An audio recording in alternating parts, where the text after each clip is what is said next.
গত বছরের জুনে আজও অর্ধাঙ্গিনী সিনেমার শুটিং শুরু করেছিলেন জয়া আহসান। অবশেষে এক বছর পর নির্মাতা কৌশিক গাঙ্গুলি জানালেন সিনেমাটি দর্শকের সামনে আসতে আর বাকি কিছুদিন। দর্শক কিভাবে নেবে সিনেমাটি, অভিনয় শিল্পীতে থাকছে কি কোনো পরিবর্তন? দুই বাংলার জনপ্রিয় অভিনেত্রী জয়া আহসান সুনিপুণ অভিনয়ে দর্শকের কাছে আস্থার এক অভিনয় শিল্পী তিনি।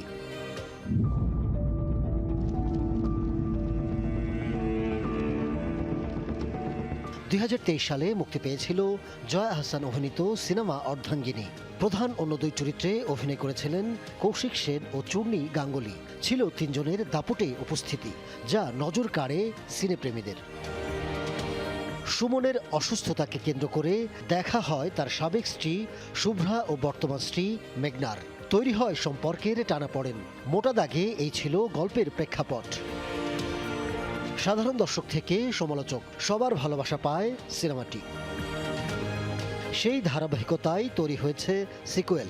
জানা যায় প্রথম পর্বের গল্প যেখানে শেষ হয়েছিল তার বছর দুয়েক পর একটি বিয়েকে কেন্দ্র করে আবার মুখোমুখি হয় সুমন, শুভ্রা ও মেঘনা।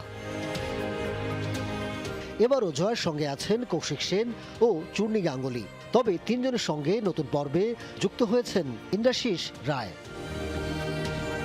তিনটি চরিত্রের অনেক না জানা কথা এবার সামনে আসবে। মেঘনার সন্তান টিকলি এখন একটু বড় হয়েছে, কিন্তু সে জানে না সুমনের সন্তান সে নয়। সেই সত্য আরও স্পষ্ট হবে এবার। মূলত বাচ্চাটিকে কেন্দ্র করেই সংকট তৈরি হয় গল্পে। সেই জায়গায় দুই অর্ধাঙ্গিনীর রাস্তা মিলে যায় এক বিন্দুতে। জয়া আহসান জানান, ভীষণ পরিণত একটা গল্প ছিল অর্ধাঙ্গিনীতে। সেই সিনেমার সিকুয়েলের অংশ হতে পারা তার জন্য খুব আনন্দের। আগের সিনেমাটি দর্শক আপন করে নিয়েছিলেন।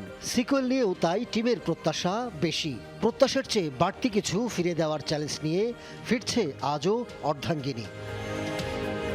সম্পর্ক প্রাক্তন হয়, কিন্তু মুছে যায় না অতীত।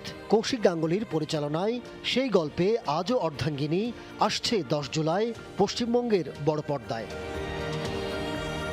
Ahmed Tauquir, showbiz tonight.